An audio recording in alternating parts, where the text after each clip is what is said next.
재현아, 너 이거 본 적 있어? 간첩 식별 요령이라고 하는 거 인터넷에 떠도는 거. 그런 것도 뭐 이런 거 뭐예요? 못 봤어? 뭐야 이거? 한 정부의 불평불만이 많은 자, 군부대 주변을 배회하는 자 이거 뭐야 봐봐. 이거? 여기에 보면은 딱 너야. 간첩 식별 요령. 새벽에 등산복 차림으로 출연. 지금 등산복하고 비슷해. 검은 내가 잠바에다가 지금 아, 담배값 등 남한 실정이 어두운 자. 현 정부의 불평불만이 많은 자. 딱 허재현이지 뭐. 담배값 얼마냐? 장기간 행불되었다 나타난 자. 가끔씩 보면은 허재현은 사무실에 없어. 어디 갔는지 몰라. 연고자 없이 외국 여행이 잦은 자. 허재현 너 헐. 간첩이야 너. 아니 근데 제가 요새 진짜 간첩 관련 기사를 좀 많이 쓰다 보니까 예. 하여튼 뭐 여러 이제 평가가 존재하는데 네. 저를 굉장히 이제 의심하는 진영에서는 네.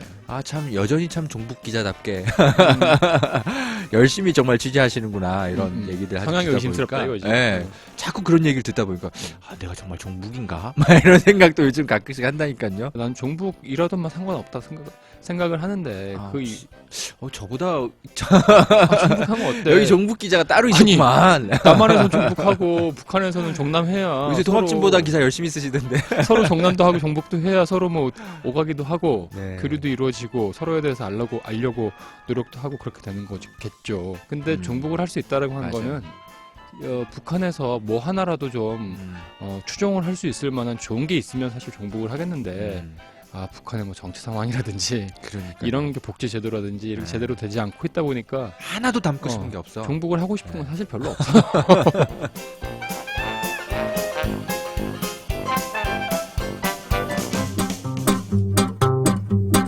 한겨레가 만드는 토요일의 특별한 팟캐스트 최성진 허재현의 토요팟 오늘 9회 힘차게 한번 시작해 보겠습니다. 저는 토요팟 팀장을 맡고 있는 최성진 기자라고 합니다.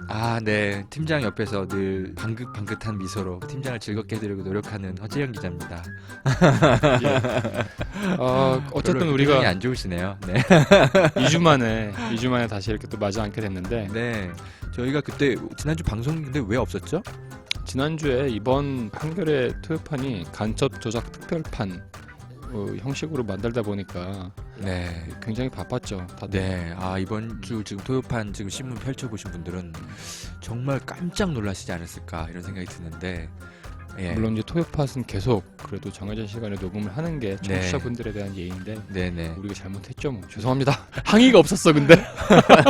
나 항의 받았어요. 항의 받았어요. 딱 한 명한테 그 트위터 메시지가 오더라고. 딱 한 명 있었어. 네, 속으로 다행이다 생각했지. 잘해주세요. 성심성의껏 답변드리지 그랬어요. 네.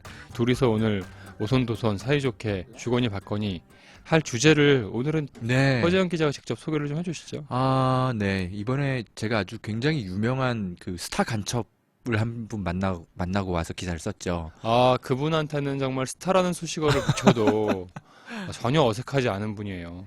그분 사건이 처음 언론에 보도되면서 알려졌던 게 2009년이었나요? 2008년 촛불 집회가 이제 끝날 무렵에. 나 그때 그 기억이 그때였죠. 생생하게 나요. 네. 그때 막 한국판 마타알이다. 그렇죠. 미녀 간첩 네. 이러면서 막 엄청나게 네. 특히 이제 보수 언론들이 대대적으로 보도를 했던 기억이 나는데 이제 그런 기억을 되짚어서 떠올려 본다면 이분에게는 뭐 스타 간첩이라는 말을 붙여도 조금 더 어색하지 않죠. 네. 원정화 스토리를 원정화. 저희가 이제 저희 한겨레 신문 토요판 특별판에 간첩 특별판에 메인 커버 스토리로 취재를 했습니다. 네. 사실 지금까지 이제 독자들께 뭐 자세한 설명 드릴 수가 없었지만 유우성 씨 사건 못지않게 굉장히 장기간의 프로젝트로 저희가 사실 이제 원정화 씨도 과연 간첩일까? 라는 의심을 갖고 추적을 해왔죠. 네, 그걸 또 허락해 주신 분이 우리 또 성견지명 높으신 우리 또 제 앞에 앉아 계신 최 팀장님이신데 허재현 기자가 의욕적으로 취재를 계속 하고 있던 그 사안의 보안을 유지하기 위해서 허재현 기자는 스스로 원 프로젝트라는 이 원정화 사건을 국정원이 제 휴대폰을 굉장히 애정할 것 같아서 스스로 조심했는데 안 본다 그러더라고요. 제 휴대폰 요즘 만나보니까 정말이에요. 국정원 내가 정보요원을 제가 최근에 만났는데 국정원 말을 왜 이렇게 믿으세요 근데? 휴대폰 안 본대. 내가 아직까지 그만큼은 아닌가 봐요. 어쨌든 그 원 프로젝트라고 허재현 기자가 굉장히 장기간 공들여서 취재한 내용을 드디어 이번 주 한겨레 토요판 간첩 조작 특별판 형식으로 나오는 이번 주 토요판 커버 스토리로 우리 네. 독자분들께서 지금 받아보신 상황인데요. 전 이게 가장 일단 1차적으로 궁금해요. 그동안 유우성 씨 사건을 다루고 있는 아직 그 논란이 끝나지 않은 지금 이 마당에 우리는 왜 다시 2008년에 처음 불거졌었던 원정화 사건의 재구성을 해봐야 했던 건지. 사실 간첩 사건 발표되는 것들 의심은 됐지만 네네. 정권의 어떤 그런 그 정략적인 이용 대상이 아닌가 네네. 이렇게 의심은 했지만 그래도 설마 조작을 하겠어? 민주화가 된 이후인데 네. 그런 이제 우리가 그런 생각을 했는데 실제로 유우성 씨 사건을 보니까 실제로 조작이 된단 말이죠. 그렇죠. 검찰 공소장 내용을 네. 이게 탈북자 사건 같은 경우는 중국에서 벌어지는 그 간첩 행위들이 너무 많아가지고 중국까지 가서 검증해 본 적이 없었어요, 사실. 예. 근데 이우성 씨 사건을 통해서 그런 것들을 하나하나 검찰 공소장 내용을 현지에 가서 검증을 해봤더니 실제로 공소장 내용이 사실관계에 틀린 것들이 막 발견된단 말이죠. 그 사실관계가 틀렸다고 하는 게 네. 단순히 어떤 사실관계를 오인해서 네. 약간 사실관계가 결과적으로 뒤틀린다든가 네. 하는 정도가 아니라 네. 누군가가 의도적으로 네. 없는 사실관계를 만들어내거나 네. 있는 사실관계를 180도 다른 방향으로 해석한다든가 하는 왜곡, 그렇죠. 이런 게 발견됐다라는 거죠. 그렇죠. 그래서 설마 했던 일이 이제 벌어지니까 이제 저도 합리적인 의심을 하게 된 겁니다. 그렇다면 다른 사건은 과연 정상적으로 거였을까? 사건 처리가 이루어진 것이었나? 그렇죠. 그래서 2008년도 당시에 탈북 여간첩 1호로 네네. 굉장히 큰 조명을 받았었던 원정화 씨. 네. 그 당시만 해도 이런 탈북 이런 간첩이 다 있어. 네네. 뭐 보이부 난파 간첩인데 사실 이렇게 북한에 넘겨준 정보도 되게 허술하고 그랬거든요. 네네. 별것도 아니고 그 당시에도 조작 논란이 있었습니다. 맞아요. 저도 기억나고. 예. 그때 이제 원정화 그 이른바 미녀 간첩 사건 네. 그게 터진 다음에 네. 줄줄이 비슷한 유의 간첩 사건이 몇 개 더 계속 나왔었거든요. 나오고 있죠. 네네. 바보 간첩 사건도 있었고 네. 무슨 가족 또 간첩 사건도 있었고 화상 계속 채팅 나옵니다. 간첩 사건도 그렇죠. 나왔었고. 네. 근데 그 시작이 이제 원정화 간첩 그렇죠. 사건이었죠. 예. 그래서 과연 이 1호 여간첩 탈북 여간첩은 과연 검찰 공소장 내용을 검증해 보면 네. 과연 이 사람도 뭐 검증될 게 있을까, 뭔가 사실관계가 다른 게 있을까 합리적 의심을 품게 된 거죠. 예. 그래서 유성 씨 사건 때처럼 똑같이 제가 검찰에 이제 수사 자료를 이제 막 굉장히 두꺼운 거 그걸 하여튼 어디서 제가 이제 입수해 와가지고 네. 하나하나 읽어보면서 네. 빈틈을 이제 찾기 시작했죠. 이제 원정화 씨를 간첩 네. 혐의를 두고 수사를 해왔던 검찰이 네. 기소하는데 그 기소의 근거로 내세운 네. 그 사실관계들을 하나하나 허지현 기자가 직접 검증을 해봤다는 얘기군요. 그렇습니다. 예. 근데 저는 지금도 원정화가 간첩이 아니다라는 판단을 내리고 있지는 않습니다. 예. 왜냐하면 네네. 제 취재 결과는 어떻게 특별하게 그 결론을 내릴 만큼 네네. 팩트가 수집된 상황은 아니기 때문에 그래요. 네. 유우성 씨 사건처럼 명백하게 출입경 기록이나 이런 것들이 이렇게 조작된 게 뭔가 제가 확보가 되면 네. 이것은 조작이다라고 제가 발표를 하겠지만 그렇게까지는 진전되진 않았습니다. 다만 모든 것을 원점에서 그냥 의심해 보는 거죠. 모든 가능성을 열어두고. 네. 그런데 검증을 해봤더니 야, 검찰 공소장의 내용과 다른 것들이 사실관계가 다른 것들이 막 여기저기 확인이 되는 겁니다. 그게 확인됐던 기간들이 지난 2개월이었습니다. 그것에 대해서 합리적인 의심을 같이 해볼 필요는 있겠다라는 것 정도를 제가 이제 우리 청취자분들께 얘기를 드릴 수 있을 것 같습니다. 좋아요. 그런데 이제 한 가지 좀 고개가 갸웃거리시는 부분은 그 원정화 씨가 출소한 다음에 이른바 이제 종편들, 종합편성 채널 많이 다니면서 본인 스스로는 스스로 간첩이라고 했거든요. 그러고 있죠. 그렇죠. 본인 스스로 간첩이었고 내가 뭐 어떤 일을 했고 북한과 뭐 전화 통화도 하고 평양과 뭐 하고 전화 통화를 빈번하게 하고 이런 이야기를 막 거저시 방송에서 하고 어떻게 보면은 유우성 씨와 달리 본인이 간첩이라는 사실을 적극적으로 알리고 다니고 있는 셈인데 언론이 나서서 그 사람이 간첩인지 아닌지 혹은 간첩이라고 하는 사실관계가 과연 맞는지 검증을 할 필요가 있는 걸까요? 왜냐하면 네네. 당시에 원정화 사건이 가지고 있는 상징성이 일단 굉장히 크고요. 네네. 한국사에 미친 영향이 크기 때문에 그렇습니다. 네. 이게 단순히 원정화 개인의 문제라기보단 우리 한국 사회 이제 탈북 그 간첩과 관련한 여러 지금까지 진행되고 있는 수사에 네. 원정화 사건이 굉장히 많은 영향을 미쳤고요. 그리고 원정화 사건 이후에 이제 합동신문센터의 신문 방식도 굉장히 이렇게 바뀐 것들도 굉장히 많고, 예. 이런 여러 가지 한국 사회에 미친 영향들이 굉장히 많기 때문에, 그리고 여전히 유우성 사건을 포함해서 예. 간첩 사건이 조작됐다는 의심들이 계속 나오고 있기 때문에 네. 이것은 원정화 씨 개인의 문제라고 좀 보기는 어렵죠. 그래서 허재영 기자가 지난 2개월 동안 꾸준히 취재를 해오면서 그 결과로 검찰이 제출한 공소장에 나와 있는 여러 가지 사실관계들 이게 직접 검증해 본 결과는 조금 달랐다. 어떤 건가요? 예. 일단 뭐 이게 굉장히 사건이 이제 복잡하기 때문에 네. 뭐 하여튼 자세한 내용을 기사를 좀 먼저 보시고 네네. 방송을 들으시길 사실 권해드리는데요. 네네. 어쨌든 이게 대강 이렇게 설명을 드리면 가장 좀 의심스러운 것들이 원정화가 최근에 아버님을 찾아갑니다. 아버님. 예, 아버지. 아버님 김동순 씨. 김동순 네. 씨. 김동순 씨가 당시에 이제 2008년도 당시 원정화랑 같이 붙잡혀요. 며칠 네. 차이를 이렇게 두고 네네. 원정화가 공소장에서 아버님도 보이부 난파 간첩이다. 예. 예, 이렇게 이제 진술을 합니다. 네네. 그것 때문에 이제 아버님이 이제 붙잡혀 갔는데 네. 아버님은 끝까지 나는 간첩이 아니다라고 주장을 하셨고 그래서 한 7개월 그 구치소에 있다가 결국 무죄 판결 받고 풀려나십니다. 네네. 그러고 나서 이제 원정화 씨는 감옥에 있고 네. 그렇게 해서 서로 이게 떨어져 살다가 네. 원정화가 지난해 7월에 네. 5년형 만기 복역하고 출소하고 나서 네. 아버님에게 계속 연락을 해왔었어요. 만나고 싶다고. 아버님 용서를 빌고 싶다. 이러는 거예요. 여기서 이제 잠깐 청취자분들이 네. 고개를 갸웃하실 수 있는 대목이 있는데 원정화 씨의 아버지인데 네. 그 김 씨예요. 김동순 씨. 아, 그러네요. 네. 예리하셔라. 친아버지가 아니고 계부시죠. 친아버지는 아니고 계부신데 예, 예.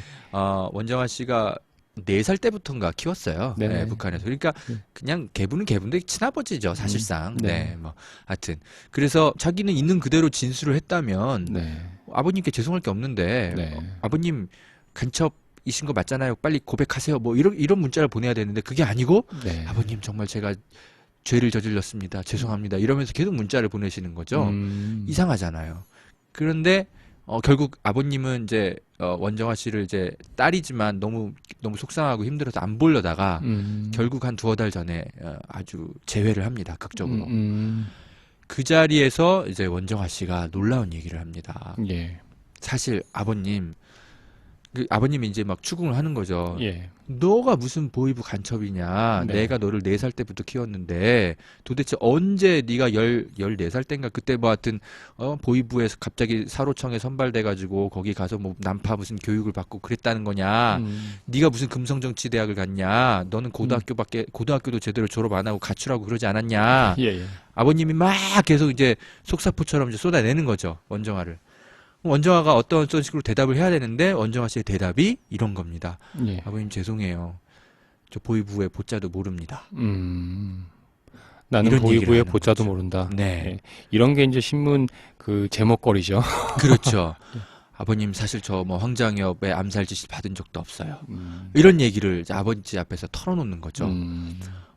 완전히 지금까지 자기가 해왔던 내용과 완전히 상반되는 그런 이제 고백을 아버지에게 한 것이 이제 뒤늦게 이제 알려지게 된 것이죠. 이제 저에게도 이제 입수가 됐고. 그게 이제 원정화가 간첩 혐의로 5년형을 받고 네. 그거를 다 본인이 인정을 해서 네. 다 형을 살고 나온 다음에 네. 그 아버지 의붓 아버지를 만나서 고백한 내용이라는 거죠. 그렇죠. 물론 원정화 씨는 저를 만나서 예. 그때 아버지에게 했던 말은 사실 아버지를 그냥 안심시키기 위해 한 얘기였다라고 네네. 물론 또 말을 또 뒤집습니다. 허재영 기자를 만나서는요. 예예. 그래서 원정화 씨가 정확히 이렇게 얘기해요. 아버님께 한 2004년도인가 2005년쯤에 네네. 북한 단둥무역대표부의 김교학 부대표를 찾아갔다고 합니다. 네네. 거기는 원래 그분들이 무역 대북무역을 했던 분들이기 때문에 합법적으로 단독무역 대표부를 만날 수 있는 권한이 있었습니다. 다 통일부의 허락을 받고 하는 건데 간첩 혐의로 이제 기소가 되기 전에는 대북무역 하던 분들이에요. 대북- 원정화 씨나 네네. 김동순 씨나 예, 예. 그런데 이제 가서 이제 그런 얘기를 했다고 합니다. 원정화 씨가 나 사실 한국 사회 적응 잘 못하겠다. 어머니 너무 보고 싶다. 북한에 남아있는 어머니 보고 싶고 나 북한에 다시 돌아갈 방법이 없을까요? 해서는 안 될 그런 얘기를 해버린 겁니다. 그러니까 이제 그랬다는 거예요. 이제 김규학 부대표가 그렇다면 원정화 동무 당신 뭐 조국에 다시 공을 세워야 돼요. 뭐 이런 식으로 얘기를 했다는 거예요. 그러면서 성대모사가 갈수록 들어가고 있어요. 옷도 요즘 이렇게 입고 다니는데 이제 조금만 원정화 계속 동무 취재를 하면은 고국에 공을 세우시라요. 근데 그렇게 말을 하셨다고 합니다. 예, 예. 말을 하셨다고? 아무튼 말을 했다고 합니다. 그래서 몇 가지 정보원 역할의 심부름 같은 것들을 했다고 네네. 원정화가 아버지에게 고백을 합니다. 예. 자, 그러니까 자기가 간첩 비슷한 무슨 브로커, 무슨 뭐 프락치라고 해야 될까요? 뭐가 좀 하여튼 애매한데 예. 어쨌든 그런 비슷한 역할을 하긴 했는데 네. 그 시점이 예, 예. 2004년 이후라는 겁니다. 2004년 이후. 예. 그러니까 2004년 이전에 네네. 이 원정화 씨가 2000년에 한국으로 들어오거든요. 예, 탈북자로 해가지고 이제 들어오는데 그때는 그냥 정말 순수하게 그냥 정말 그냥 나만의 그냥 살고 싶어서 들어왔던 거고 그렇게 해서 한국에서 살았는데 좀 돈도 벌기도 넉넉지도 않고 힘들고 이러니까 예. 북한이 그리워지고 그래서 단독무역 김교학을 찾아가서 이제 가고 싶다고 얘기를 했던 거죠. 예, 예. 그렇게 아버님께 고백을 한 겁니다. 그러니까는 검찰 공소장의 내용을 스스로 완전히 뒤집는 거죠.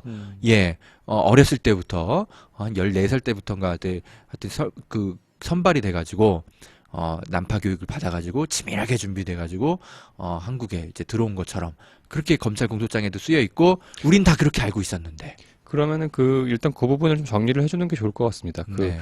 원정화 간첩 사건, 미녀 간첩 사건 당시에 검찰의 주요 공소 내용, 공소장에 적혀 있는 혐의 내용이랄까요? 네. 이런 것들 가운데 논란이 될 수 있는 아니면 허재영 기자가 주목하고 있는 그러한 공소 사실은 크게는 이제 몇 가지다.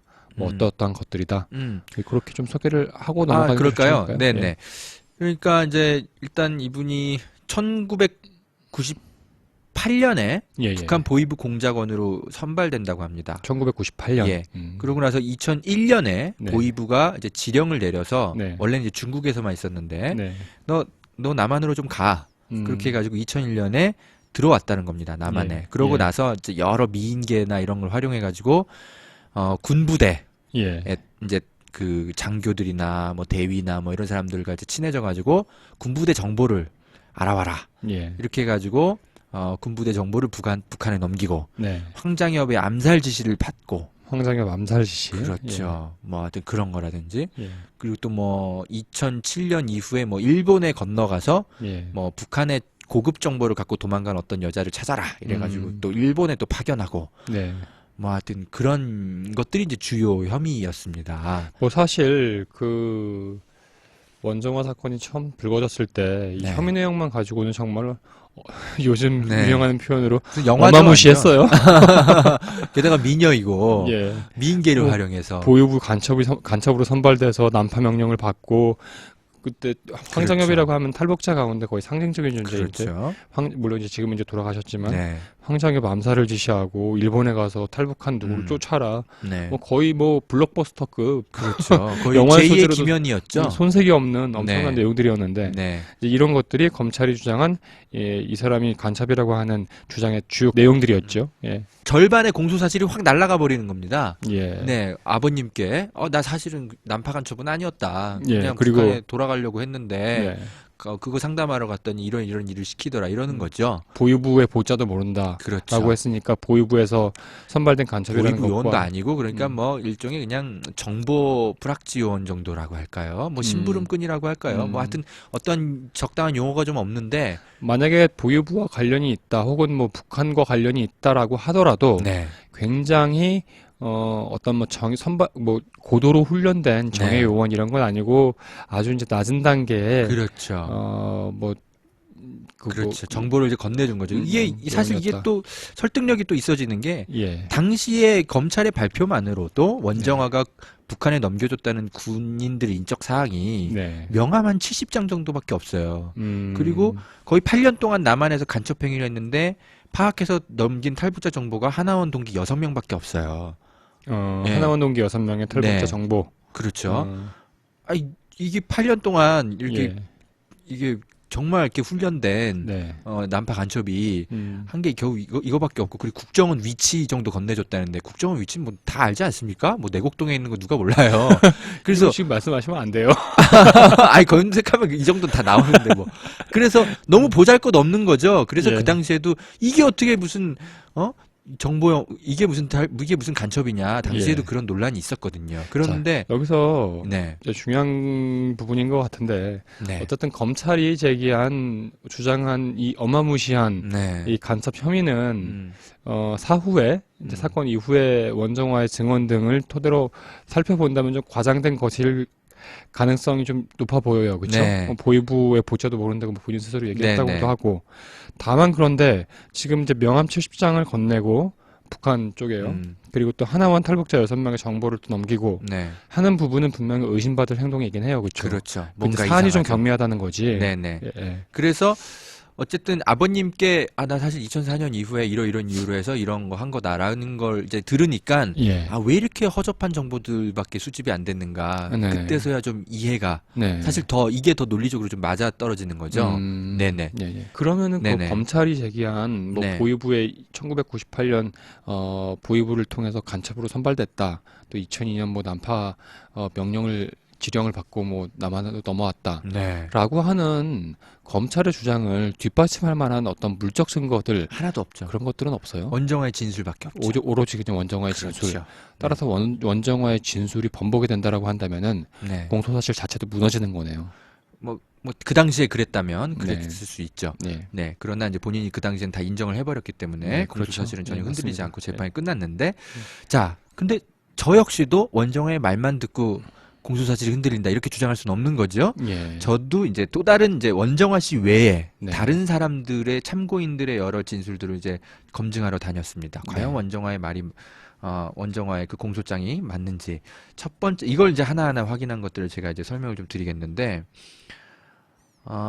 첫 번째로 제가 만났던 사람이 원정화의 아버님 원석희를 1973년에 북한의 병원에서 치료한 적 있는 탈북자 의사를 제가 만났습니다. 좀 복잡하죠? 예. 네. 그러니까 지금 김동순 씨를 우리가 아버지라고 소개를 했는데 네. 저 원석이라고 하는 제3의 인물이 등장을 해요. 네. 원석희 씨. 예. 이분이 이제 바로 친부죠. 그쵸, 사실. 친아버지죠. 네. 네네. 원래 이제 원정화 씨를 낳아준 아버지. 그렇죠. 이분이 좀 일찍 돌아가셔서 이제 예. 결국 이제 음. 이제 나중에 이제 김동수 씨가 이제 걷어서 키우는데, 예, 예. 어쨌든 그 원석희 씨를 북한에서 치료한 적이 있는 의사를 만났다. 예. 제가 원석기가 왜 중요하냐면 예. 이제 원정화가 그래요. 이제 우리 아버지가 예. 73년도쯤에 예. 그러니까 원정화가 73년생인가 그래요. 그래서 내가 뱃속에 있을 때 우리 아버지가 난파돼 가지고 네. 돌아가셨다는 거예요. 그러니까 간첩으로 이렇게 요원으로 이렇게 파견됐다가 그래서 이제 원정화는 자연히 혁명 유가족이 되는 거죠.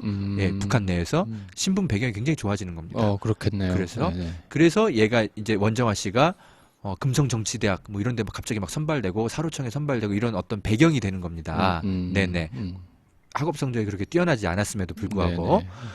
네네. 그런데 과연 원석희가 난파 간첩으로 선발된 분이었을까? 이제 그걸 검증해 볼 필요가 있다. 그렇죠. 그걸 확인해 볼 필요가 생기는 거죠. 네네. 그런데 아주 운이 좋게도 원석희를 알고 있는 한 탈북자 의사를 제가 만나게 된 겁니다. 그런 사람은 도대체 어디서 정보를 얻고 어떻게 수소문해서 만나는 거예요? 간첩이잖아요, 제가. 거동이 온갖 수상하고. 정보를. 저 우리 팀장님이 어디 사는지도 다 알아요. 그거는- 팀장님 최근에 이사하셨잖아요. 나 근데 그 집 너무 가보고 싶어 진짜. 와요. 이제 주말에 놀러 와요.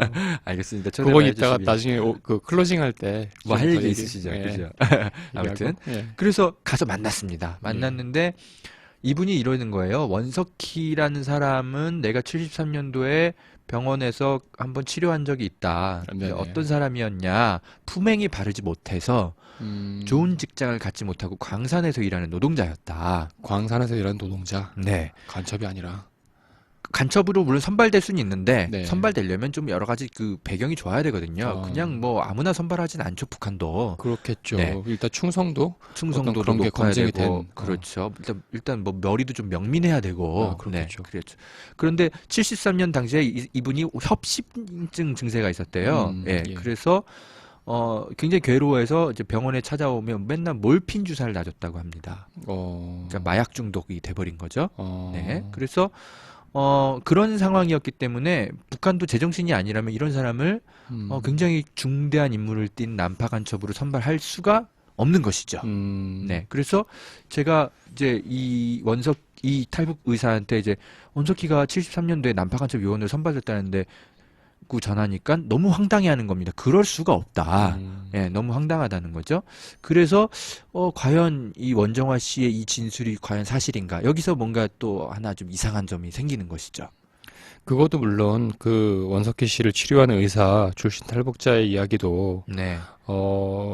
진술밖에 없죠, 물론. 네. 그렇죠. 물론 네. 그 사람 일방적인 진술이고 어떻게 보면 단편적인 진술일 수 있고 원석희 씨에 대해서 아주 그냥 그 깊이 들여다보고 잘 아는 사람이라기보다는 그냥 잠시 이제 만났던 사람이니까. 그렇죠. 네네. 뭐 신뢰도는 뭐 제한적이겠습니다만. 그렇지만 뭐 저와 아무런 이해관계가 없는 분이기 때문에 뭐 제한적이겠습니다만 어쨌든 원석희라는 사람도 원정화 씨 그리고 또 그거를 근거로 그 주장을 채택한 검찰의 공소사실 그것도 의심해 볼 여지는 생긴 셈이네요. 그렇죠. 네, 저는 기자로서 그냥 합리적 의문만 제기하는 겁니다. 네네. 뭐 자세한 수사나 뭐 재조사나 이런 건 우리 국가기관이 할 일이고요. 자, 그다음 두 번째입니다. 원씨 공소장에 이런 내용이 나옵니다. 이것도 검증이 원정화요? 네, 원정화. 2005년 3월 19일부터 23일까지 중국 연길시에 원정화가 가서 김교학 김교학 그 단둥무역 대표부 부대표를 만나서 지령을 받습니다. 군 장교를 포섭하라. 국정원 위치를 파악하라. 이런 지시를 받았다고 공소장에 써 있습니다. 자, 그런데 2005년 3월 19일부터 23일까지 이 중국 방문을 동행했던 원정화의 옛 그 사실혼 관계에 있었던 남성을 제가 만났습니다. 대단합니다, 역시. 제가 하여튼 뭐 주소가 필요하신 분들은 저에게 찾아오시면 뭘 알려줘요. 적당한 흥신소를 연결해드리겠습니다. 그래서 가서 이제 만났는데 제가 이분께 물어봤습니다. 이때 원정화 씨가 김규황 만나러 간 거 맞냐? 갔는데 아니, 무슨 소리냐? 나랑 같이 이제 결혼을 앞두고 연길시로 여행 왔는데 이분도 탈북자십니까? 이분은 한국인입니다. 한국인이시죠? 네네. 결혼을 앞두고 이제 연길시를 방문을 했었어요. 이때 당시에 김동순 선생님은 연길시에 살고 있었거든요. 그래서 아버지께 인사드리러 간 거였는데 이분이 이러는 겁니다. 아니 원정화는 그 나흘총이 있었거든요. 연길시에. 내 옆에 붙어만 있었다. 단 한시도 떨어진 적이 없었고 온천에 갈 때도 내 옆에 있었고 노래방 갈 때도 내 옆에 있었고 잠잘 때도 내 옆에 있고 나흘 내내 내 옆에 있었는데 무슨 소리냐. 2005년 3월 19일부터 23일까지입니다. 23일. 그 기간 내내 이제 자기와 같이 있었다는 거죠. 그렇죠. 다른 데 간 적이 없다. 무슨 김교학을 만났다는 거냐. 왜 그런 북한의 지령을 받을 시간도 없었을 텐데 도대체 무슨 소리 하는 건지 모르겠다. 전 참 이해 못해요. 북한의 지령이라는 것도 군장교를 포섭하라는 거 이해를 해요. 근데 국정원 위치를 파악하라. 국정원 위치. 그거 구글어스에서 검색해보면 다 나와요. 그러니까요. 2005년에 구글어스가 있었나 없었나 아무튼 뭐 필요했나 봐요. 뭐 구글어스가 없었다고 할지라도 국정원 위치. 그래서 황당하다는 거죠. 역시 또 이런 증언을 또 받아왔고요. 그다음 세 번째입니다. 또 검찰 공소장에는 원정화 씨가 2007년 6월 13일부터 며칠간 일본의 센다이시를 방문해서 북한의 중요 정보를 갖고 도망간 어떤 김아무개 여성이 있습니다.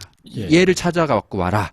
이런 지령을 이제 내려서 원정화가 실제로 일본에 간 것으로 돼 있습니다.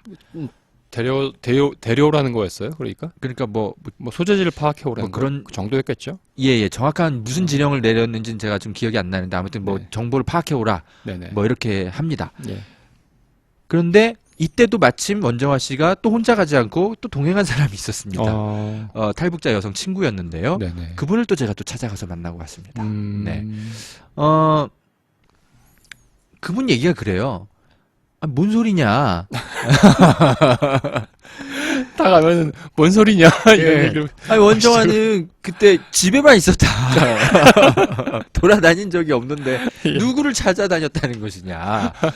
그러니까 이분이 이제 일본에 예. 좀 돈 많은 남자를 좀 이렇게 연결시켜주는 결혼 중개업소가 있어요. 예. 그거를 통해서 이제 원정화 씨랑 이 원정화 씨의 친구가 소개받아가지고 일본의 센다이로 거기를 간 겁니다. 네, 그래서 네. 어떤 숙소가 있어요. 네. 이제 선을 이제 보려면 이제 어떤 남자들에게 연락이 올 때까지 그 숙소에 대기하고 있어야 되거든요. 예. 그 공간이 센다이시에 있는데 그 집에만 계속 같이 있었다는 거예요. 근데 안타깝게도 원정화 씨가 미모는 굉장히 뛰어나지만 네. 어쨌든 선이 들어온 게 없었나 봐요. 그래서 어떤 바깥에 출입도 한 적이 없다는 거예요. 자기랑 같이 근처에 뭐 온천에 놀러 간 적은 있대요. 네. 네, 딱 그거 하나. 네. 뭐 어떤 여자를 찾기 위해서 뭐 이 여자 여기 사나요? 이런 여자 본 적 있나요? 뭐 물어본 적도 없고 네.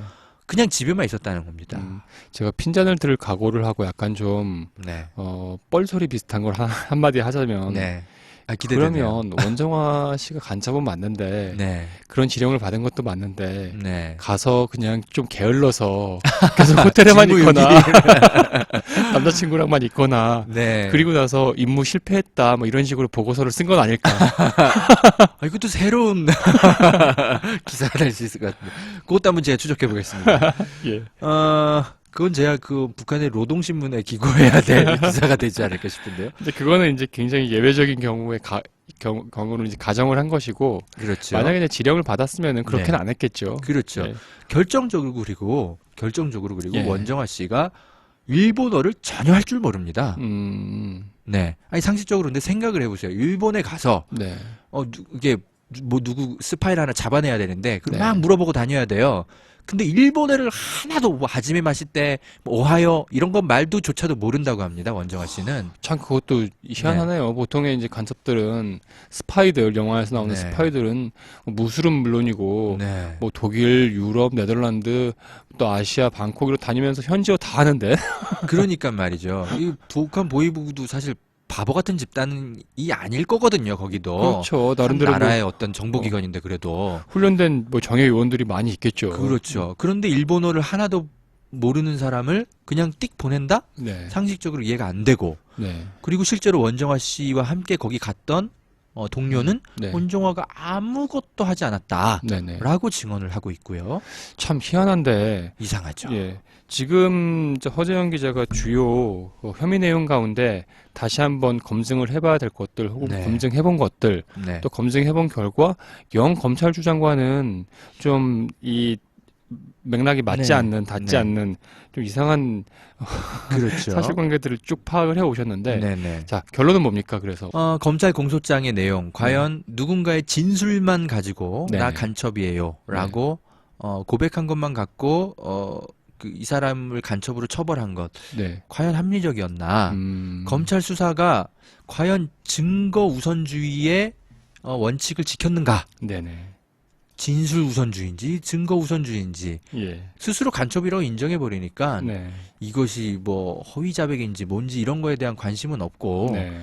그냥 옳다구나 하고 그냥 그 진술에만 의존해서 공소장을 작성하고 제가 일본의 그때 그 센다이의 그 숙소에 있는 그 주인분 네. 물어 그 얘기를 들었는데 네. 한국 경찰이 찾아온 적이 없대요.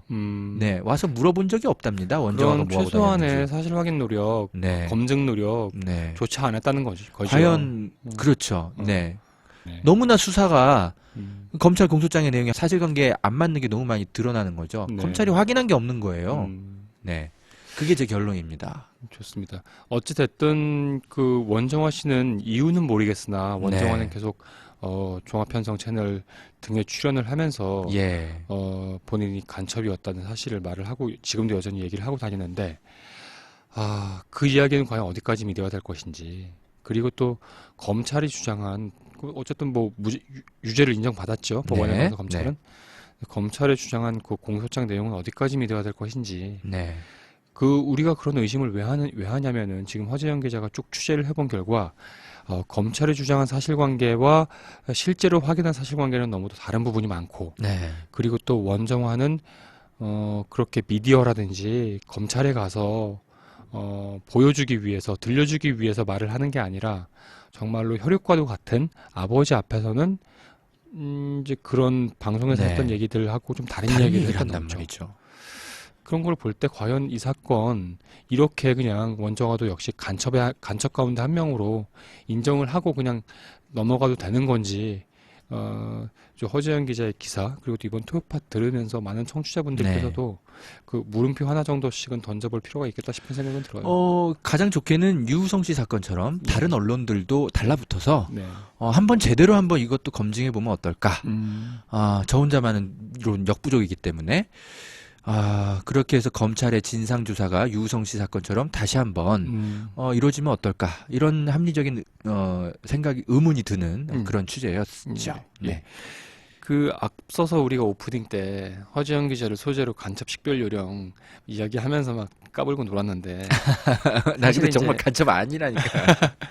거기에 보면은 이제 간첩이라는 어마무시한 혐의를 갖고 있는 사람들을 골라내는 방법이라는 게 어떤 구체적인 증거라든지 팩트 이런 거 중심이 아니라 새벽에 등산복 차림으로 출연하는 사람은 일단 간첩으로 의심을 해봐야 된다 라거나 등산복 빨리 벗으세요 여러분. 현 정부의 불평불만이 많은 자, 이런 식으로 간첩 수사라는 거는 우리가 유우성 씨 사건을 다시 되짚어 봐도 그렇고 굉장히 주먹구구식으로, 그리고 검찰이 끼워 맞추기식으로 자신들이 원하는 결론으로 유도해내기 위해서 하는 어떤 굉장히 후진적이고 비상식적인 수사들을 많이 했는데 이제 그게 유우성 씨 사건을 통해서 그 전모가 드러난 거 아닙니까? 그런 추악한 실상이. 근데 그런 같은 맥락에서 이번 허지영 기자 그리고 토요판과 함께 또 토요팟과 함께 이 간첩 조작의 세계에 대해서 그 심오한 세계, 그 버라이어티한 세계에 대해서 많은 청취자분들이 좀 관심을 가져주셨으면 좋겠습니다. 원정화 씨 말고도 그 이후에 발표됐던 다른 간첩들이 지금 감옥에 있습니다. 그 중에 일부는 나 사실 허위 자백했다 라고 얘기하는 분들이 또 있습니다. 그분들의 공소장 역시도 같이 또 검증을 시작해봐야 될 때가 아닌가 그런 생각이 듭니다. 토요팟 9회 원정화 사건의 재구성, 이 방송은 우리 토요판 간첩 조작 특별판으로 만든다고 아까 말씀을 드렸는데요. 약간은 좀 다른 형식으로 나오는 신문이니까 토요판과 함께 같이 비교해가면서 들어주시면 또 좋을 것 같고요. 계속 저희가 조금씩 뭐 예고를 했던 거는 이 최성진 허재현의 토요팟 구성이 조금 달라질 것 같아요, 그렇죠? 아유, 그러게요. 어떻게 하면 좋습니까? 우리 최성진 기자님께서 제가 2011년 12월부터 토요판 팀에서 일을 했고 2012년 뭐 한 봄쯤이었나 그때부터 토요판 팀장을 맡아서 토요판 팀 쭉 함께 만들어 왔는데, 팀원들하고 그리고 또 우리 에디터하고 만들어 왔는데 한겨레 역사상 굉장히 큰 대특종을 또 하시기도 하셨죠. 정주장학회 매각 비밀 회동을 폭로하시고 하마터면 감옥 갈 뻔하셨던. 감옥 갔더라면 더 좋았을 뻔했다. 아유, 무슨 말씀이세요? 그럼 우리 토요팟이 없잖아요. 그러면. 어쨌든 저는 개인적으로 토요판 와서 여러 가지 영광도 많이 겪고 경험하고 또 여러 가지 일들도 겪었는데 2년 4개월 한 부서에서 머물렀으면 이게 그만하고 이제 다른 경험을 찾아서 저도 떠나고 또 토요판 팀에서 일하는 경험도 다른 사람들이 또 함께 공유를 할 수 있는 길을 열어주는 게 마땅한 도리여서 저는 토요판을 떠나거든요. 그래서 이 토요팟을 하는 거는 불가능하게 됐어요. 토요판 팀도 새롭게 진용이 꾸려지면은 우리 허지영 기자와 함께 누구 새로운 공동 진행자가 나타나겠죠? 네. 모르겠습니다. 나타날지. 근데 아무튼 뭐 안 나타나면 저 혼자 하고요. 뭐 아무튼 어쨌든 그동안 한겨레가 만드는 토요일의 특별한 팟캐스트 최성진 허재현의 토요팟을 아껴주신 청취자 여러분들께 정말 감사했다는, 고마웠다는 말씀 드리고요. 어찌됐든 요번에 시즌 1은 이렇게 마무리를 지어야 될 것 같아요. 시즌 1은 이렇게 마무리를 짓고 시즌 2는 우리 허재현 기자를 중심으로 좀 더 좀 더 구체적이고 다양한 정보, 그리고 재미있는 이야기, 그래서 신선한 분석과 접근 이런 것들로 좀 강화를 해서 시즌 2를 꾸려가게 되지 않을까. 너무 많은 그 포장을 해주실 가면 어떻게 해요? 네. 그거 할 수 있을지 모르겠어. 잘하실 거죠? 네, 아무튼 여러 가지 고민을 한 끝에 여러분께 다시 나타나도록 하겠습니다. 저희가 참 부족하지만 여기까지만이라도 이렇게 사랑해주신 분들 너무 감사드리고요. 네. 그럼 여기서 이제 마무리 인사하고 저희 물러갈까요? 네, 저는 또 당분간 방송이 없더라도 열심히 간첩 조작 사건 또 파헤칠 거니까요. 토요파는 계속 읽어주시고요. 예, 저는 세종시 내려가서 정부 부처 출입하면서 이제 정부에 대한 비판과 감시 또 소홀히 하지 않는 또 기자로 돌아가겠습니다. 네, 그동안 토요파 들어주셔서 감사합니다. 저희는 여기서 인사드리겠습니다. 네, 고맙습니다. 감사합니다.